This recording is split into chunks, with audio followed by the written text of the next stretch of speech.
Role of SEBI in ensuring corporate governance. During recent times, corporate governance has gained significant attention and focus across the globe. Most evidently, the reason for this renewed focus has been a result of major corporate collapses and lack of governance standards cited in those instances. In India, also various incentives have been taken in past by the Ministry of Corporate Affairs and SEBI to certain that those entrusted with the responsibility of governing shareholder wealth are adequately regulated and made accountable. The सेबीचा corporate governance मध्ये काय role आहे तर ministry of corporate affairs आणि SEBI जे आहे तर ते एकत्र काम करतात की जसे माल्य आहेत किंवा हर्षद मेहता आहे केतन पारेख आहे हे लोक स्कॅम करू नयेत अनइथिकल प्रॅक्टिसेस करू नयेत कारण त्याच्यामुळे गव्हर्नमेंटला सुद्धा काय होतं की लॉस बेअर करायला लागू शकतो आणि मार्केट कोलॅप्स होतं त्याच्यानंतर नेक्स्ट आहे The regulator has clearly indicated a move towards increased transparency on conducting board matters and articulated several changes in the role responsibilities of board committees and independent directors. आता independent responsibility जी आहे तर ती board members board committee जी आहे तर त्यांच्याकडे दिली गेली पाहिजे आणि ट्रान्सपरन्सी जी आहे की जे अकाउंट्स किंवा जे ट्रान्झॅक्शन कंपनी करते तर त्याच्यात ट्रान्सपरन्सी मेंटेन राहिली पाहिजे. इन जनरल जर बघायला गेलं तर SEBI restrictions SEBI puts restriction on independent directorship. Independent directorship वर सेबी रिस्ट्रिक्शन्स ठेवते कारण इंडिपेंडेंट डिरेक्टर जो आहे तर तो मॅनिप्युलेशन करण्याचे चान्सेस खूप हाय असू शकतात कारण त्याच्यावर कोणी होल्ड करणार नसतं किंवा त्याच्याकडे फायनान्शियल डिसिजनचा जाब विचारणारं कोणी नसतं. त्याच्यानंतर स्टॉक एक्सचेंज जे आहे तर त्याच्या रिगार्डिंग सुद्धा सेबी जी आहे तर ते काय करते की काही जसं आपण केसमध्ये बघितलंय का सत्यमच्या केसमध्ये सत्यम कम्प्युटर्सच्या की स्टॉक मार्केटवर त्याने किती परिणाम केला होता त्याच्यामध्ये फेक प्रॉफिट दाखवलं होतं. त्याच्यानंतर कॅपिटल रिपोर्ट्स जे आहेत तर ते जेन्युइन कॅपिटल रिपोर्ट्स जनरेट झाले पाहिजेत की कॅपिटल कुठून फॉर्म झालं होतं कॅपिटल कुठल्या इन्व्हेस्टरने किती कॅपिटल दिले त्या इन्व्हेस्टर कडे ते कॅपिटल कुठून आलंय त्याची इन्कम एक्सपेंडिचर किती आहेत एक्सेट्रा. त्याच्यानंतर the corporate governance key milestones, the need to comply with the Companies Act he proved challenging for several companies, and with the introduction of the revision in governance requirement by SEBI. Companies Act जो आहे तर तो त्याची fulfilment झाली पाहिजे त्याचा compliance झाला पाहिजे. त्याच्यानंतर आहे Cadbury Committee report. A committee was set up under the chairman of Sir Adrian Cadbury in May 1991 by Financial Reporting Council, the London Stock Exchange, and the accountancy profession to look into the financial aspect of corporate governance. The committee first submitted its report for a public scrutiny on 27th May 1992, Cadbury committee report जो आहे, तर Cadbury कंपनीमध्ये fraudulent practices झाल्या होत्या काही वर्षांपूर्वी. म्हणजे 1991 मध्ये जेव्हा ती कमिटी त्यांनी फॉर्म केली होती, त्याच्या आधी दोनदा त्यांना हे प्रॉब्लेम फेस करायला लागले होते. त्याच्यामुळे कॅडबरी कमिटी त्यांनी फॉर्म केली आणि त्यांनी काही रेकमेंडेशन दिले, की जे रेकमेंडेशन नंतर अनेक कंपन्यांमध्ये फॉलो केले गेले. रेकमेंडेशन असे होते की decision making power should not be vested in single person. That is, there should be a separation of the role of chairman and chief executive. Single person कडे डिसिजन मेकिंग पॉवर असता कामा नये. Chairman आणि chief एक्झिक्युटिव्हचा powers किंवा voting decision जो आहे तर तो वेगवेगळा असायला पाहिजे. Non executive director should act independently while giving their judgment on issues of strategy, performance, allocation of resources, and designing code of conduct. And next,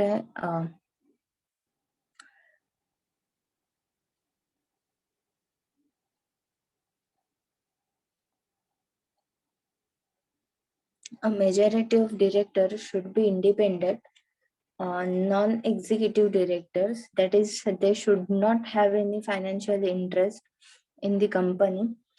The term of director should not exceed 3 years. This can be extended only with the prior approval of the shareholders. आता non executive directors जे आहेत तर त्यांनी independently act केलं पाहिजे while judgement on issuing strategies किंवा performance, allocation of resources और while designing code of conduct. त्याच्यानंतर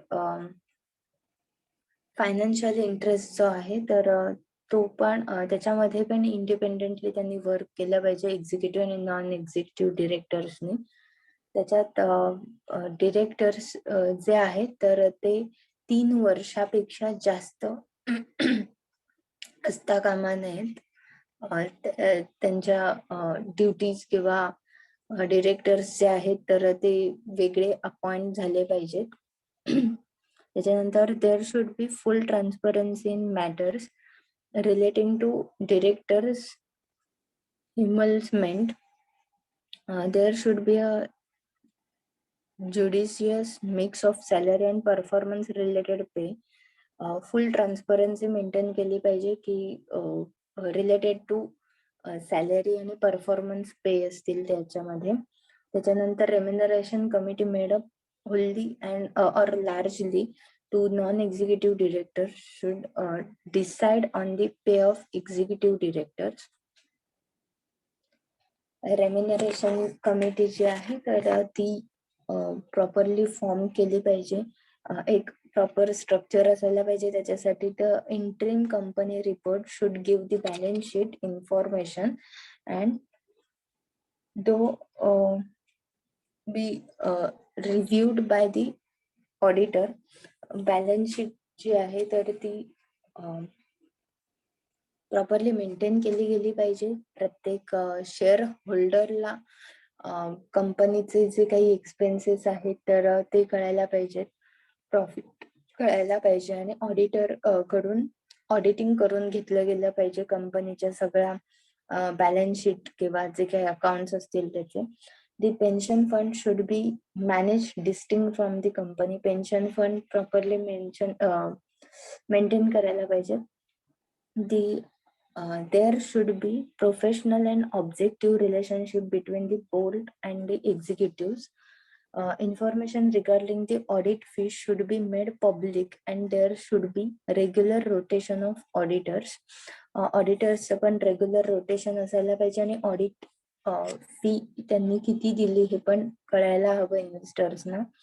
त्याच्यानंतर the recommendation made by the Cadbury committee were widely acceptable by many corporates in UK and there become a reference point from any other committees which were set up by various governments all over the world. जसं मी म्हटलं की Cadbury कमिटीचा जो report होता तो खूप कंपन्यांनी follow केला आणि फक्त UK मध्ये नाही तर ऑल ओव्हर दी वर्ल्ड तो रिपोर्ट जो आहे तर त्याचं इम्प्लिमेंटेशन केलं गेलं. त्याच्यानंतर आहे ethics in human resource management, importance of workplace ethics. वर्कप्लेसच्या ठिकाणी इथिक्स फॉलो करणं हे खूप जास्त इम्पॉर्टंट आहे. आता ह्याच्यातले पॉइंट बघताना तुम्हाला लक्षात येईल. पहिला आहे workplace ethics ensures positive ambience at the workplace. Workplace जी आहे तर तिथे पॉझिटिव्ह एन्व्हायरमेंट असायला हवं की जेणेकरून एम्प्लॉई हॅपी आणि सॅटिस्फाईड फील करतील आणि डेडिकेटली वर्क करू शकतील. त्याच्यानंतर workplace ethics ensures management guides and mentors their employees well. Management जे आहे तर त्यांनी प्रॉपर गायडन्स दिला पाहिजे. मेंटॉर्स जे आहेत तर त्यांनी सुद्धा ट्रेनिंग असेल किंवा गायडन्स असेल तर तो व्यवस्थित प्रोव्हाइड केला पाहिजे एम्प्लॉईजना. तर ते एम्प्लॉईज व्यवस्थित काम करू शकतील, त्यांची इफिशियन्सी आणि इफेक्टिव्ह रिझल्ट जे आहेत तर ते आपल्याला मिळतील. त्याच्यानंतर आहे करिअर ग्रोथ. करिअर ग्रोथ जे आहे तर जसं आपण प्रमोशनचे क्रायटेरिया असतात तर ते प्रमोशनल क्रायटेरिया म्हणा किंवा इंडिव्हिज्युअल ग्रोथ जर बघायची झाली तर परफॉर्मन्स वरून जी ग्रोथ दिली जाईल तर ती ऍक्सेप्टेबल असेल इझिली आणि इथिकल सुद्धा असेल. त्याच्यानंतर आहे need to retain and nurture talents. Retention जे आहे तर एम्प्लॉईज टर्नओव्हर खूप रिड्यूस होईल की ऑर्गनायझेशन मध्ये एम्प्लॉई आला आणि 6 महिन्यात वर्षभरात सोडून गेला, असे एम्प्लॉई टर्नओव्हर हाय जिथे असतो तर तिथे जॉब सॅटिस्फॅक्शन लो असतं. तिथलं कल्चर जे आहे तर ते बॅड कन्सिडर केलं जातं आपण. त्याच्यानंतर जास्तीत जास्त एम्प्लॉईज जे आहेत जे सॅटिस्फाईड आहेत तर ते काय होणार आहे, त्या ऑर्गनायझेशन मध्ये काम करणार आहेत, म्हणजे रिटेन राहणार आहेत, वर्षानुवर्ष तिथे काम करतील. त्याच्यानंतर त्यांचं नर्चर टॅलेंट मध्ये तुम्हाला मी FY ला असताना पण एक्झाम्पल दिलं होतं की टॅलेंटेड एम्प्लॉईज किंवा प्रोफेशनल्स जे आहेत, हेड हंटिंग बद्दल मी तुम्हाला सांगितलं होतं तर ते त्या ऑर्गनायझेशनकडे राहतील. ठीक आहे, हेड हंटिंगला ते बळी पडणार नाहीत बाकीच्या ऑर्गनायझेशनसाठी. त्याच्यानंतर आहे strengthening the bond among employees and most importantly their superiors. Employees आणि त्यांच्या सुपेरियर्स मधला बॉन्ड जो आहे तर तो हेल्दी बॉन्ड असेल. म्हणजे मालक आणि नोकर असं रिलेशन त्यांच्यामध्ये असणार नाही, तर सबऑर्डिनेट्स म्हणून ते रिलेशन मेंटेन करू शकतील. त्याच्यानंतर guidelines formulating workplace ethics in organization. पहिल्या rules and regulation ought to be same for everyone. Rules and regulation जे आहेत तर ते प्रत्येकासाठी सेम असायला हवे. त्याच्यानंतर आहे companies policies need to be communicated clearly to each and everyone. कंपनीच्या ज्या काही पॉलिसीज आहेत तर त्या प्रत्येक एम्प्लॉईशी क्लिअरली डिस्कस केल्या गेल्या पाहिजेत. आणि या पॉलिसी केव्हा डिस्कस केल्या जातात तर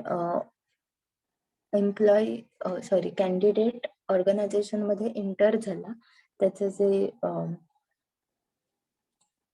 इंडक्शन प्रोग्राम होतो तेव्हा या सगळ्या पॉलिसीज किंवा त्याचे रूल्स अँड रेग्युलेशन जे आहेत तर ते डिस्कस केले जातात.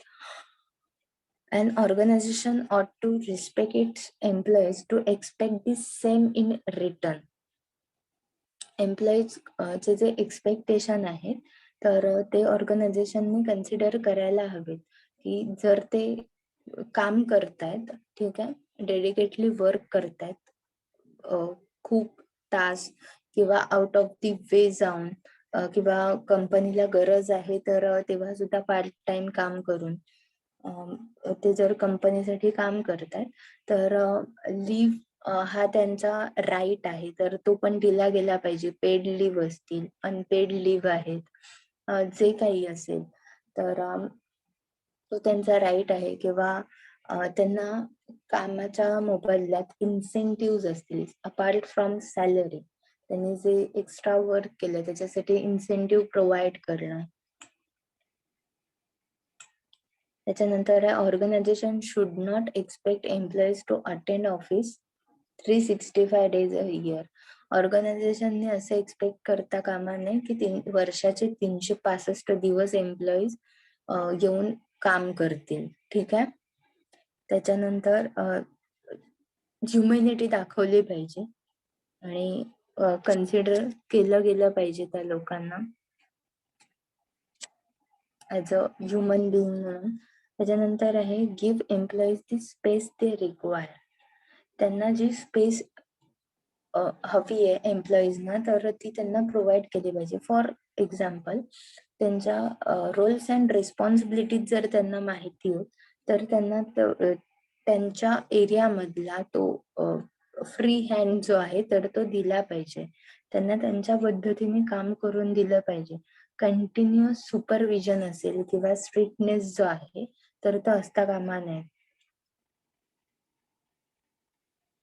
त्याच्यानंतर आहे do not to be too strict with your employees. जसं आता म्हटलं की खूप जास्त स्ट्रिक्ट राहायचं नाहीये एम्प्लॉईज सोबत, की ते कामावर आल्यापासून त्यांच्यावर कंटिन्युअस चेक ठेवला जातोय, कंटिन्युअस लाईक स्पाय केलं जातंय त्यांना की ते प्रत्येक सेकंदाला प्रत्येक मिनिटाला काय करतायत. त्याच्यानंतर आहे role of management in calculating workplace ethics. First time, management need to act as a source of inspiration for employees. मॅनेजमेंटने काय केलं पाहिजे की इन्स्पिरेशन म्हणून वर्क केलं पाहिजे, की जेणेकरून एम्प्लॉईज त्यांना फॉलो करतील.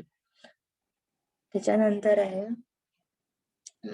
फॉर एक्झाम्पल, ते मॅनेजमेंट ज्या पद्धतीने वर्क करते, ज्या पद्धतीने डिसिजन घेते, डिसिप्लिन फॉलो करते, ठीक आहे, इथिक्स फॉलो करते, तर तेच एम्प्लॉईज जे आहेत तर ते इन्स्पायर होणार आहेत मॅनेजमेंटकडे बघून. त्याच्यानंतर आहे management need to motivate the employees and guide. एम्प्लॉईजना मोटिवेट केलं पाहिजे की त्यांनी राईट डिसिजन घेण्यासाठी किंवा त्यांनी काही सजेशन्स देण्यासाठी असेल, त्यांनी ऍक्टिव्हली पार्टिसिपेट करण्यासाठी. त्याच्यानंतर त्यांना जर मिस्टेक करत असतील तर त्यांना गाईड केलं गेलं पाहिजे की हा डिसिजन असा घ्यायला हवाय किंवा ह्याच्यात ह्या अस्पेक्ट्सचा विचार करायला हवाय एक्सेट्रा. त्याच्यानंतर आहे consistent communication between the management and employees is of utmost importance in calculating workplace ethics. Management आणि एम्प्लॉईज मध्ये सुद्धा कम्युनिकेशन होणं गरजेचं आहे. तरच जेव्हा डिसिजन मेकिंग मध्ये मॅनेजमेंट एम्प्लॉईजना कन्सिडर करू शकेल, त्यांचा पॉइंट ऑफ व्ह्यू जो आहे तर तो समजून घेऊ शकेल. त्याच्यानंतर आहे lend a sympathetic ear to problems of employees. एम्प्लॉईजचे जे काही प्रॉब्लेम आहेत तर ते सिम्पथेटिक वेने ऐकून घेतले पाहिजेत. If they can solve their problems, then it will be good for them, both of them. कारण काही वर्किंग आवर्सचे प्रॉब्लेम असू शकतात, ड्युटीचे प्रॉब्लेम असू शकतात, लिव्ह मॅनेजमेंटचे प्रॉब्लेम असू शकतात, पेमेंट बद्दल प्रॉब्लेम असू शकतात. तर ते सगळे प्रॉब्लेम्स जे आहेत तर ते सिम्पथेटिक वेने मॅनेजमेंटने ऐकले पाहिजेत आणि त्याच्यावर जर काही चांगलं सोल्युशन मिळालं तर ते प्रॉब्लेम सॉल्व्ह केले पाहिजेत. त्याच्यानंतर some organization do not easily release their employees. Remember, you cannot stop an individual from changing his job if he has already decided to move on. काही ऑर्गनायझेशन जे आहेत तर त्या इझिली त्यांच्या एम्प्लॉईजना रिलीज करत नाहीत, त्यांना जॉब सोडून देत नाही. तर हा प्रत्येक इंडिव्हिज्युअलचा डिसिजन आहे, त्यांचा राईट आहे. तर त्यामुळे ऑर्गनायझेशन कुठलीही त्यांना स्टॉप करू शकत नाही. त्याच्यानंतर आहे the best way to promote workplace ethics is to be very specific and careful while recruiting potential employees who would be representing the top level, especially the human resource department. जेव्हा workplace management किंवा workplace ethics जेव्हा represent करायचे असतात, promote करायचे असतात, तर तेव्हा best way आहे खूप स्पेसिफिकली आणि केअरफुली एम्प्लॉईज सिलेक्ट केले गेले पाहिजेत आणि त्यातल्या त्यात ह्युमन रिसोर्स डिपार्टमेंट मध्ये एम्प्लॉईज जे आहेत तर ते खूप स्पेसिफिक क्लीन इंटेन्शनने आणि केअरफुली सिलेक्ट केले गेले पाहिजेत, कारण ते तुमच्या ऑर्गनायझेशनचं कल्चर जे आहे, ऑर्गनायझेशन वर्क जे आहे तर ते रिप्रेझेंट करत असतात. त्याच्यानंतर आहे human resource professionals ought to communicate the organization policies and code of conduct clearly to the employees the very first day.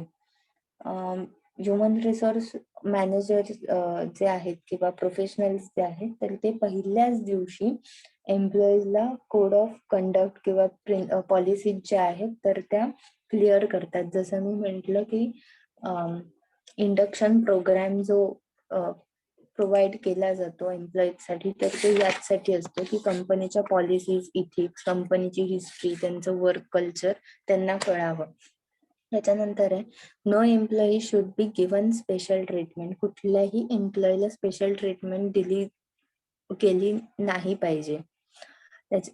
सगळे इक्विव्हॅलंटली ट्रीट केले गेले पाहिजेत. त्याच्यानंतर आहे job security and constant career growth are two most important factor which ensures employees stick around for a long time and also are satisfied with their current assignment. Job security आणि constant career growth हे दोन major important aspects आहेत की ज्याच्यामुळे एकतर employees long term साठी organisation मध्ये टिकू शकतात आणि दुसरं दिलेले असाइनमेंट इफिशियंटली कम्प्लीट करू शकतात. त्याच्यानंतर आहे importance of employee code of conduct. Introduction आहे की a code of conduct is a set of rules outlining the responsibilities of or proper practices for an individual or organization. Code of conduct काय आहे तर rules आणि outline आहे की जे proper practices साठी, त्यांच्या रिस्पॉन्सिबिलिटीज साठी आखून दिलेली असते प्रत्येक इंडिव्हिज्युअल साठी किंवा त्या स्पेसिफिक ऑर्गनायझेशन साठी. डेफिनेशन आहे set of conventional principle and expectation that are considered binding on any person who is member of particular group. की ते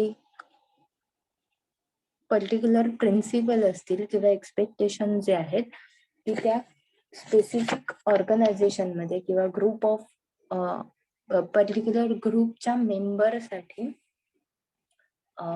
ऍप्लिकेबल आहेत किंवा कंपल्सरी आहे. ठीक आहे. प्रत्येक ऑर्गनायझेशनचा कोड ऑफ कंडक्ट असतो, त्यांचे पॉलिसीज असतात, रूल्स अँड रेग्युलेशन असतात. त्या ऑर्गनायझेशन मध्ये एंटर झाल्यानंतर प्रत्येक एम्प्लॉईला ते काय असतात, ऍप्लिकेबल असतात.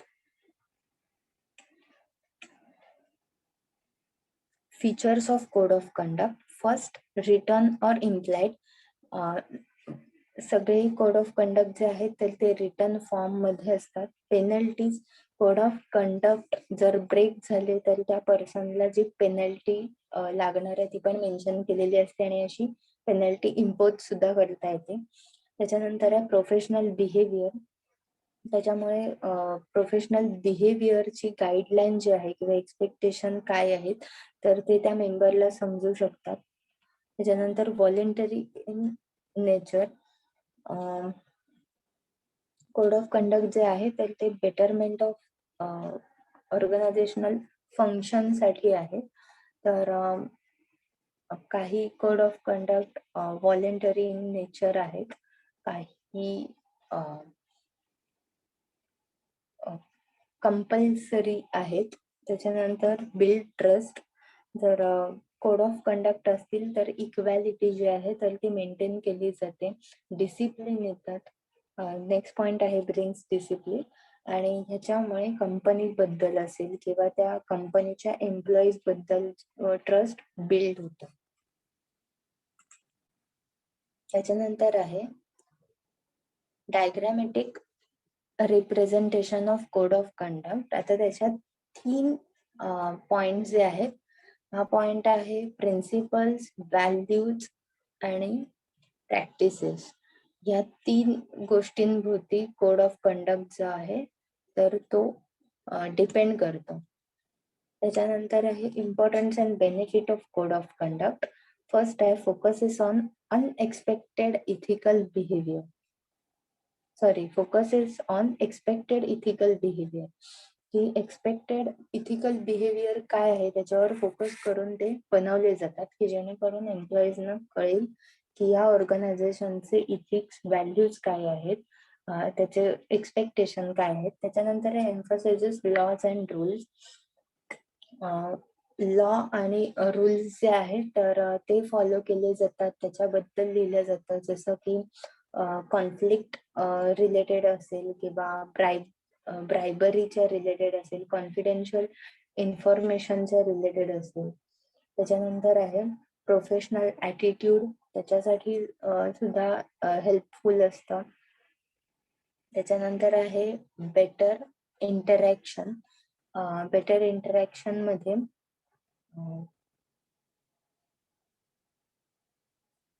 जे डिसिजन मेकिंग हायरार्की आहे किंवा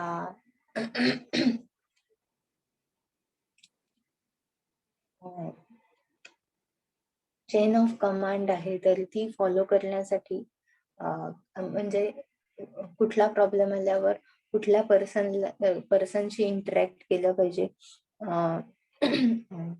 किंवा अजून एक्झाम्पल कन्सिडर करायचं झालं तर क्लायंटशी इंटरॅक्ट करताना कुठल्या गोष्टी आहेत त्या फॉलो करायला पाहिजे. त्याच्यानंतर आहे image. Code of conduct represents the image of the organisation. की कंपनीचे कोड ऑफ कंडक्ट किती स्ट्रॉंग आहेत त्याच्यावर त्या ऑर्गनायझेशनची इमेज जी आहे तर ती बिल्ड होते. त्याच्यानंतर आहे relationship. Code of conduct equality show करतात, इक्वॅलिटी रिप्रेझेंट करतात. त्याच्यामुळे कोवर्कर्स मध्ये रिलेशनशिप आहे, त्यांच्यातलं कम्युनिकेशन जे आहे तर ते स्मूथ आणि इझी वेने होतं. त्याच्यानंतर steps in formulating code of conduct. Code of कंडक्टच्या स्टेप्स आहेत. पहिला आहे आयडेंटिफाय की बिहेवियर. की बिहेवियर आयडेंटिफाय करायला पाहिजेत, जसे की सर्व्हिस एरिया असेल, बिहेवियर आहे, किंवा इथिकल डिसिजन मेकिंग आहे, किंवा काही ऑर्गनायझेशन मध्ये सोसायटी ओरिएंटेड डिसिजन्स आहेत किंवा फिलॅन्थ्रोपिक अप्रोच आहे. तर हे काय आहेत, त्यांचे की बिहेवियर्स आहेत की त्याच्यावर त्या ऑर्गनायझेशनचा पाया रचला गेला. त्याच्यानंतर आहे इन्क्लूड वर्डिंग. त्याच्यामध्ये प्रॉपर वर्ड्स जे आहेत आणि अगदी क्लिअर आणि स्पेसिफिक वर्ड्स यूज केले गेले पाहिजेत, की जेणेकरून त्या सेंटेन्समुळे, त्या वर्डमुळे कन्फ्युजन क्रिएट होणार नाही. त्याच्यानं म्हणजे जसे लिगल वर्ड्स यूज केले जातात त्या पद्धतीने हे फ्रेम केलं गेलं पाहिजे. त्याच्यानंतर obtain review. Department review the draft. Okay, department review the drafted code of conduct.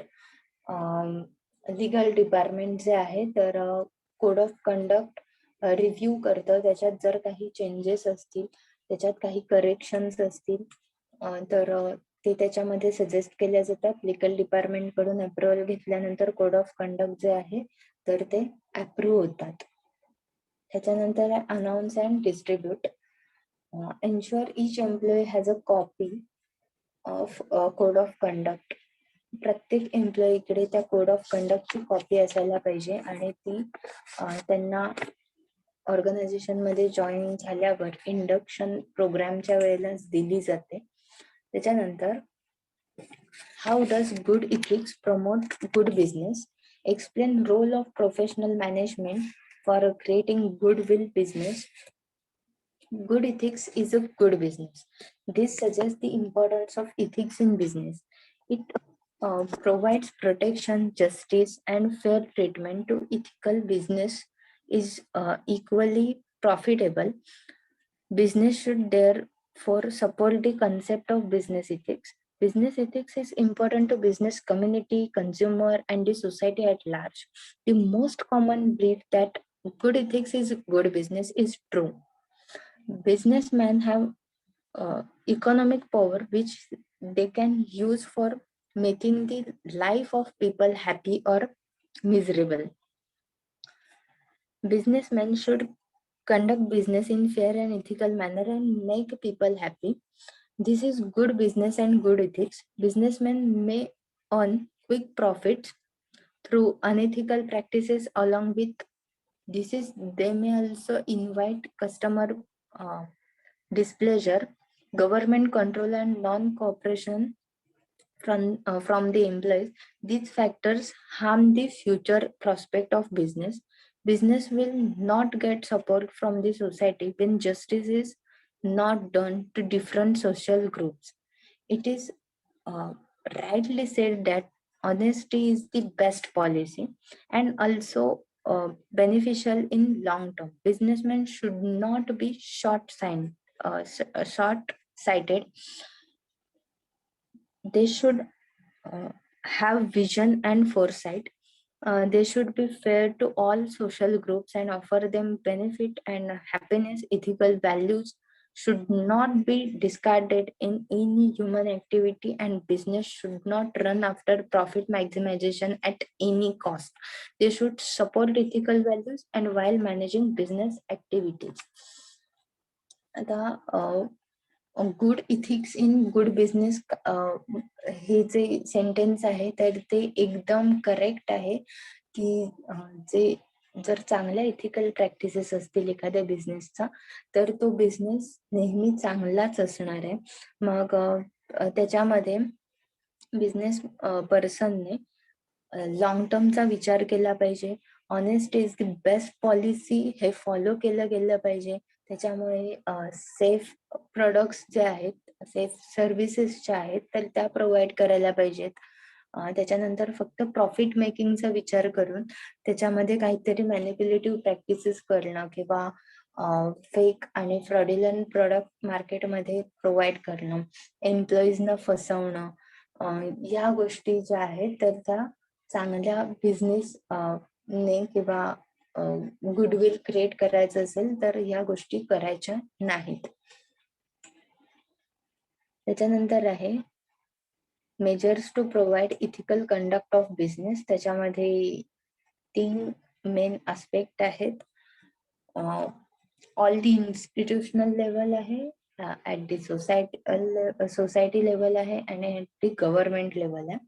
पहिला पॉइंट बघूया ऍट दी इन्स्टिट्यूशनल और ऑर्गनायझेशनल लेवल. त्याच्यात आहे इंडिपेंडेंट रूल्स ऑफ बिहेवियर, की इन्स्टिट्यूशनचे इंडिपेंडेंट रूल्स असतात की ऑर्गनायझेशन मध्ये कसं बिहेव करायला पाहिजे आणि कुठल्या पद्धतीचं बिहेवियर अवॉइड करायला पाहिजे. त्याच्यानंतर आहे proper mixture of motivational factor.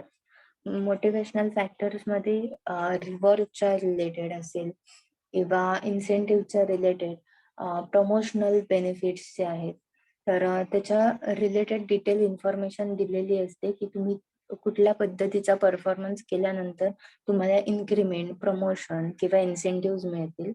त्याच्यानंतर आहे guest lectures bye eminent personalities. Guest lecture arrange केले जातात स्पेशलाइज प्रोफेशनल्स किंवा इमिनंट पर्सनॅलिटीज कडून. त्याच्यानंतर वर्कशॉप आणि सेमिनार सुद्धा अरेंज केले जातात की जेणेकरून एम्प्लॉईजचं ट्रेनिंग सुद्धा होईल किंवा त्यांची वर्क इफिशियन्सी लेवल वाढेल, त्यांचं स्ट्रेस मॅनेजमेंटसाठी असेल किंवा क्रिटिकल साठी असेल. व्हेरियस अस्पेक्ट्स आहेत किंवा ऑब्जेक्टिव्ह आहेत की ज्याच्यासाठी वर्कशॉप आणि सेमिनार अरेंज केले जातात. त्याच्यानंतर आहे रिव्ह्यू अँड फीडबॅक.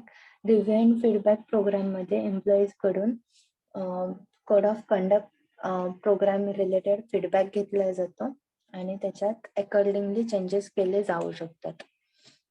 त्याच्यानंतर नेक्स्ट पॉइंट आहे तर ऍट दी सोसायटल लेवल.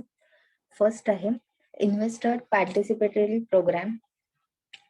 याच्यामध्ये इन्व्हेस्टर्स पार्टिसिपेशन जे आहे तर ते कसं असणार आहे तर त्याच्यामध्ये ट्रेडिंग जे आहेत किंवा त्यांचे इन्व्हेस्टमेंट जे आहेत तर ते इथिकली यूज केले जाणार आहेत का, किंवा कोण तुमचे इन्व्हेस्टर्स असायला पाहिजे, त्यांची इमेज काय आहे, ह्या सुद्धा गोष्टी मॅटर करतात. त्याच्यानंतर आहे कन्झ्युमर फोरम. कन्झ्युमर फोरम मध्ये कन्झ्युमर फोरम, ग्राहक मंच, ग्राहक परिषद जे आहेत तर ते लीड घेतात. त्याच्यानंतर कंपनीचे जे कोड ऑफ इथिक्स आहेत तर त्याच्यावर त्यांचं लक्ष असतं, ते त्याच्यावर ऑब्जेक्शन घेऊ शकतात. त्याच्यानंतर आहे रोल ऑफ मीडिया. मीडिया जे आहे मग टेलिव्हिजन, रेडिओ, न्यूजपेपर, मॅगझिन्स जे आहेत तर ते सुद्धा अवेअरनेस क्रिएट करण्यासाठी रोल प्ले करतात. चीटिंग किंवा एक्सप्लॉयटेशन आहे, अनइथिकल प्रॅक्टिसेस जे आहेत तर त्या एक्सपोज केल्या जातात. त्याच्यानंतर आहे रोल ऑफ एनजीओ. एनजीओ पण एक इम्पॉर्टंट कॉन्ट्रीब्युशन देतं. जसं की वेगवेगळ्या एनजीओज असतात अनइथिकल प्रॅक्टिसेस किंवा अवेअरनेस साठी. त्याच्यानंतर म्हणजे अवेअरनेस साठी असतात आणि त्या प्रॅक्टिसेस रिव्हील करण्यासाठी. त्याच्यानंतर एन्व्हायरमेंट रिलेटेड एनजीओज असतात, त्या ऑब्जेक्शन घेऊ शकतात ऑर्गनायझेशन पॉलिसीवर की ज्या एन्व्हायरमेंट लॉज फॉलो करू शकत नसतील किंवा एन्व्हायरमेंट थ्रेटनिंग असतील तर. त्याच्यानंतर use of legal weapons. Legal weapons मध्ये लोकपाल बिल आहे किंवा right to information act under तुम्हाला ती ट्रान्सपरन्सी जी आहे तर ती मेंटेन करावी लागते. आणि थर्ड आहे at government level.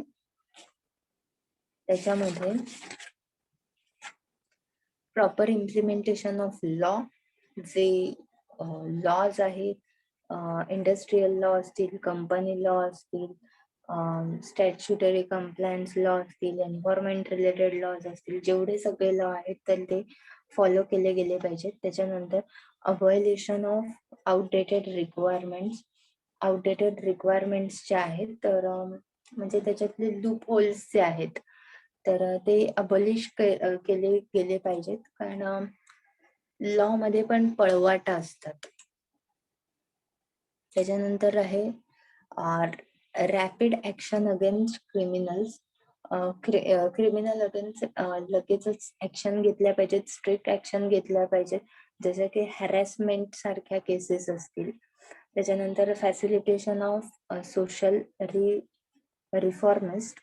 Government can facilitate those citizens who are actively involved in social reforming activities or who are social workers. गव्हर्नमेंटच्या ज्या किंवा सोसायटी रिफॉर्म करण्यासाठीच्या ज्या ऍक्टिव्हिटीज आहेत तर त्याच्यामध्ये कॉन्ट्रीब्युशन दिलं पाहिजे. मग गव्हर्नमेंटच्या किंवा काही एनजीओज ना फंडिंग करणं किंवा त्यांना बाय अदर मीन्स हेल्प करणं. Employees code of conduct guides individual as to how they should behave at a workplace. Code of conduct काय करतं तर इंडिव्हिज्युअलला गाईडलाईन देतं की त्यांनी वर्कप्लेसवर कसं बिहेव करायला हवं. त्याच्यात सब पॉइंट्स बघितले तर there has to be a proper dress code for employees. तुम्हाला सुद्धा कॉलेजला ड्रेस कोड आहे, ठीक आहे. तर त्या ड्रेस कोड घातल्यानंतर तुम्ही त्या कंपनीला रिप्रेझेंट करत असता. तुम्ही त्या ऑर्गनायझेशनची फेस व्हॅल्यू असता त्यावेळेला, ठीक आहे. तुम्हाला तुमच्या नावाने ओळखलं जात नाही किंवा ॲज अ इंडिव्हिज्युअल कन्सिडर केलं जात नाही. तर तुम्ही त्या ऑर्गनायझेशनचे एम्प्लॉई आहात म्हणून कन्सिडर केलं जातं. त्याच्यामुळे प्रॉपर ड्रेस कोड, मग ते ड्रेस कोडला पण व्यवस्थित इस्त्री असणं, तो क्लीन असणं. त्याच्यानंतर आहे employ code of conduct ensures career growth and also benefit the organization in the long run. त्याच्यामध्ये करिअर ग्रोथच्या रिलेटेड किंवा त्यांना लॉंग टर्म साठी ऑर्गनायझेशन कडून काय बेनिफिट मिळतील. जसं मगाशी म्हटलं होतं की तुमचा एम्प्लॉईचा परफॉर्मन्स, कन्सिस्टन्सी कशी आहे, त्याच्यावरून त्याला इन्क्रिमेंट किती मिळू शकतं, किंवा प्रमोशन कसं मिळेल, त्याच्यासाठी त्याला किती वर्षाचा एक्सपिरियन्स लागेल, कन्सिस्टन्सी किंवा परफॉर्मन्स काय असायला हवाय, क्रायटेरिया काय ऍप्लिकेबल असेल, ह्या जर प्रॉपर गाईडलाईन असतील तर एम्प्लॉई काय करणार आहे, डेडिकेटली वर्क करणार आहे आणि त्या गाईडलाईन्स फुलफिल करायचा प्रयत्न करणार आहे, जेणेकरून त्याच्या करिअर डेव्हलपमेंटमध्ये हेल्प होईल. त्याच्यानंतर आहे employee ethics ensure employees attend office on time and genuinely respect their superiors. एम्प्लॉईजने काय केलं पाहिजे की वेळेवर ऑफिसमध्ये वेळेवर आलं पाहिजे, ठीक आहे. आणि ऑफिस आवर्स संपल्यानंतरच तिथून बाहेर पडलं पाहिजे आणि जेन्युइनली सुपेरियर्स किंवा त्याचे जे बॉसेस असतील तर त्यांच्या डिसिजन्सचा रिस्पेक्ट केला पाहिजे. त्याच्यानंतर employee ethics is important as it goes a long way in making the value system of employees strong.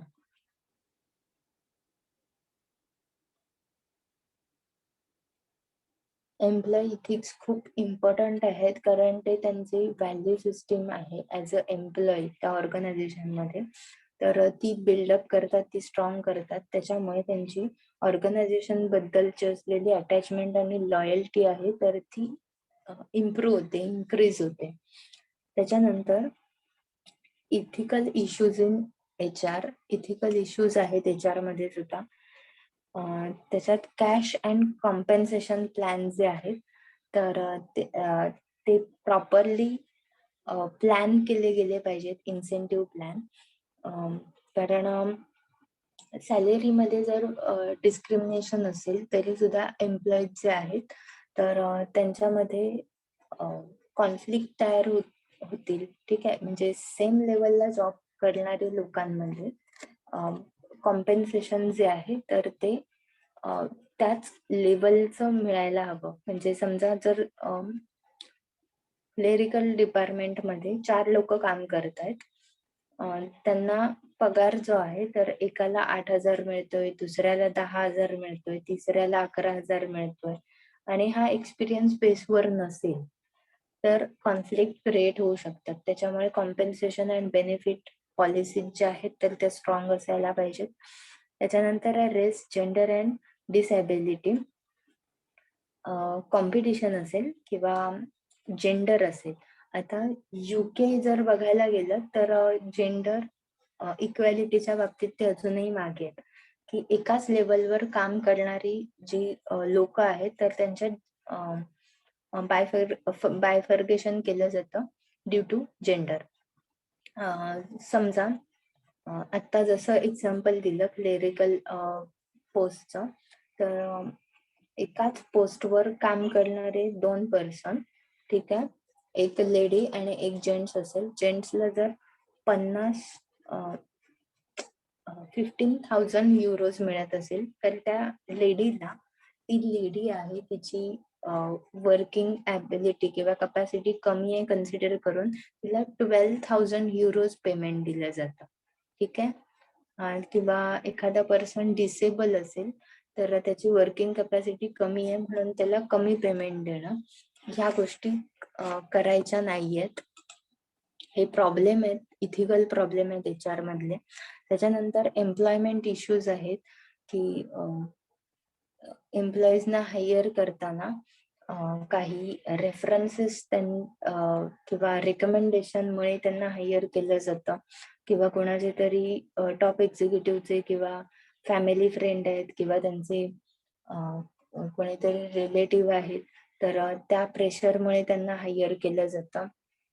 त्याच्यानंतर प्रायव्हसी इश्यूज जे आहेत की ते एम्प्लॉईज सोबत डिस्कस केले गेले नाही पाहिजेत किंवा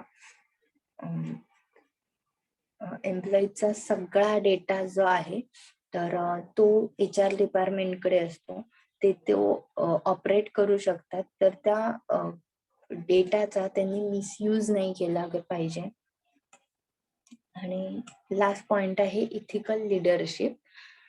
The ethical leader understand that positive leadership are gold standard for all organizational effort. Good quality relationship built on respect and trust, not necessarily agreement, because people need to spark off each other, are the single most important determinant of organizational success. Ethical leadership जी आहे तर ती important आहे की ज्याच्यामुळे relationship build होते, respect आणि trust जो आहे तर त्याच्यामुळे बिल्डअप होतो, मिळतो. आणि जो म्हणजे आपण सिंपल लँग्वेज मध्ये बघायला गेलं तर जो लीडर इथिकल आहे, ठीक आहे, ज्या लीडरचे कॅरेक्टरिस्टिक्स इथिकल आहेत तर त्याचे फॉलोअर्स पण तसेच असणार आहेत. डेफिनेशन जर बघायला गेलं तर ethical leadership is a leadership that is directed by respect of ethical belief and values and for dignity and rights of others. It is thus related to concepts such as trust, honesty, consideration, charisma and fairness. Ethical leadership characteristics बघूया. पहिला आहे justice. Ethical leader काय करतो की fairness and जस्टिसला support करतो आणि त्याला preference देतो. त्याच्यानंतर बायस डिसिजन किंवा बायस ट्रीटमेंट जे आहेत तर ते त्याच्याकडून दिला जात नाही. Respect others. कुठल्याही लेवलचा एम्प्लॉई असेल की कुठल्याही पोझिशनचा एम्प्लॉई असेल त्याला रिस्पेक्ट दिला जातो. Honesty and loyalty. त्याच्यानंतर human as a human being म्हणून तो प्रत्येक इंडिव्हिज्युअल कडे बघतो, तसं बिहेव करतो. त्याच्यानंतर focus on team building. Team building वर फोकस केलं जातं कारण टीम जे वर्क करू शकते तर तो इंडिव्हिज्युअल करू शकत नाही तितकं वर्क. त्याच्यानंतर व्हॅल्यू ड्रिव्हन डिसिजन मेकिंग, की डिसिजन घेताना त्याच्यात त्याच्या व्हॅल्यूज, इथिक्स, प्रिन्सिपल्स जे आहेत तर ते कन्सिडर करून ते डिसिजन मेकिंग करतो. त्याच्यानंतर एन्करेजेस इनिशिएटिव्ह. एम्प्लॉईजना मोटिवेट करतो की जेणेकरून ते इथिकल डिसिजन घेतील किंवा अनइथिकल प्रॅक्टिसेस ज्या आहेत तर त्याच्या विरुद्ध उभे राहतील. आणि असे एम्प्लॉईज जे आहेत तर त्यांना रिवॉर्ड सुद्धा दिलं जातं की त्यांनी अनइथिकल प्रॅक्टिसेस ज्या आहेत तर त्या रिव्हील केल्या, एक्सपोज केल्या. त्याच्यानंतर आहे लिडरशिप बाय एक्झाम्पल. लिडरशिप म्हणजे एक एक्झाम्पल सेट करायचं असेल तर लिडरशिप हा बेस्ट वे आहे की आधी स्वतः ते काम केल्यानंतर मग बाकीच्यांकडून एक्सपेक्ट करणं कधीही चांगलं. त्याच्यानंतर values awareness. Organisational individual values ज्या आहेत किंवा इथिकल व्हॅल्यूज ज्या आहेत त्याच्याबद्दल अवेअर केलं जातं, त्याचा अवेअरनेस त्या लीडरला असतो. त्याच्यानंतर no tolerance of ethical violence. Unethical behaviour जे आहे तर ते टॉलरेट केलं जात नाही. त्याच्या रिलेटेड व्हायलन्स आहे किंवा प्रेशर जरी आणलं असेल हायर अथॉरिटी कडून तरी सुद्धा ते टॉलरेट केलं जात नाही. त्याच्यानंतर आहे the importance of ethical leadership. First आहे इंडिव्हिज्युअल पर्सनल वेलबिंग. इंडिव्हिज्युअलच्या पर्सनल वेलबिंग साठी त्याचं ऍज अ पर्सन म्हणून किंवा ऍज अ इंडिव्हिज्युअल म्हणून अपब्रिंगिंग होण्यासाठी त्याची डेव्हलपमेंट होण्यासाठी हे इम्पॉर्टंट आहे. त्याच्यानंतर आहे energizing the team. As a team म्हणून त्यांना इथिक्स जे आहेत तर ते एकमेकांशी कनेक्टेड ठेवतात, त्यांना इन्स्पायर करतात, त्यांना मोटिवेट करत असतात जास्तीत जास्त डेडिकेटेड वर्क करण्यासाठी. आणि एकमेकांवरचा त्यांचा जो ट्रस्ट आहे, तो सपोर्ट आहे, तर तो एनकरेज करतात एकमेकांना आणि त्यांच्यातलं बॉन्डिंग जे आहे तर ते स्ट्रॉंग राहतात. त्याच्यानंतर आहे key organisational role. Complete organisation one team म्हणून काम करू शकते या इथिकल नॉर्म्समुळे, इथिकल लिडरशिपमुळे. त्याच्यानंतर आहे implication of leader development. Understanding the importance of ethical leadership for organizational achievement has significant implication for leadership development. The key to business success is getting things done, and we now understand more clearly that ever before that this depends on those who manage in the middle. The leadership that millions of managers practice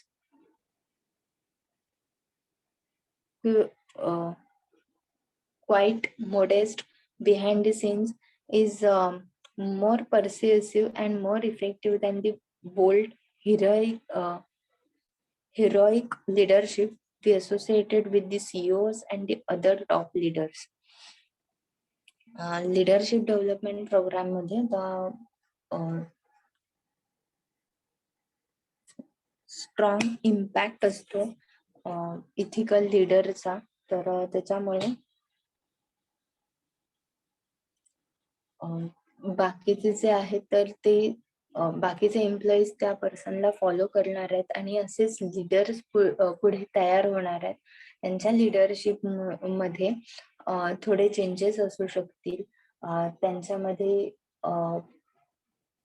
new decision making किंवा new techniques updated version आपल्याला बघायला मिळू शकतं, पण ते मोर effective आणि मोर पर्स्युएसिव्ह असतील. कारण असे लीडर्स जे आहेत तर ते बोल्ड आणि हिरोईक लीडरशिप म्हणून जे आहेत तर ते ऑर्गनायझेशन मध्ये एम्प्लॉईज मध्ये पॉप्युलर असतात. त्याच्यानंतर आहे डेव्हलपिंग इथिकल लीडर्स.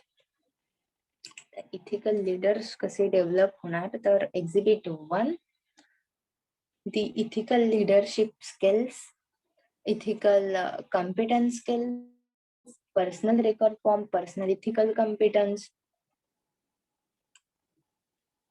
त्याच्यात पर्सनल इथिकल कॉम्पिटन्स जर बघितलं तर ट्रस्ट वर्दीनेस हे जर कॅरेक्टरिस्टिक बघितलं तर explanation, being reliable and dependable, being willing to admit mistakes, being true to your word, being worthy for confidence, keeping promises, etc. आता ह्याच्यामध्ये रँकिंग आहे 1 to 2, 3 to 4, 5 to 6, 7 to 8, 9 to 10. ह्याच्या ranking नुसार जे आहे तर त्यांना मार्किंग दिलं जातं, स्केल दिलं जातं. त्याच्यानंतर आहे ethical leadership skill. Personal record form, act with integrity. किती इंटिग्रिटी आहे, डेडिकेशन आहे, त्याचं स्केल आहे. त्याच्यानंतर आहे ethical organisational skill, personal record form, relationship with the workforce. मग त्याच्यामध्ये creates safe, healthy, attractive work environment for its workforce. असे बरेच एक्सप्लेनेशन त्याच्यात आहेत, बऱ्याच क्वालिटीज मेन्शन केलेल्या आहेत आणि त्याच्यानुसार त्याला रँकिंग दिलं जातं. ज्याच्यात सगळ्या ह्याच्यात हाय रँकिंग आहे तर तो काय आहे, गुड लीडर बनण्याचा लायक आहे किंवा एखादा पर्सन युज्युअली इन प्लेस किंवा युज्युअली इन प्लेस असणारा पर्सन जो आहे तर त्याला तसं डेव्हलप करता येऊ शकतं. त्याच्यानंतर at the level of large organization, the ethical organization scale issued to engage leader at different levels and from different parts of organization to consider how well the organization as a whole is doing on such issues as a treatment of the workforce, relationships with customers or clients, relationship with contractors and suppliers, and external relationship in the community and society at large, etc. आता याच्यामध्ये scale जे आहे तर ते आपण फक्त organisational लेवलला consider केलं, पण ह्याच्यामध्ये क्लायंटशी असेल किंवा कस्टमरशी आहे, वर्कफोर्सशी आहे, सबऑर्डिनेटशी आहे, त्याच्यानंतर अंडर वर्क करणाऱ्या पर्सनशी आहे, एक्सटर्नल रिलेशनशिप सोसायटी मधलं रिलेशनशिप आहे. तर तो इंडिव्हिज्युअल कसं मेंटेन करतोय, कसं बिहेव करतो, ह्या सुद्धा गोष्टी त्याच्यामध्ये कन्सिडर केल्या जातात. आपलं सेकंड युनिट संपलं इथे.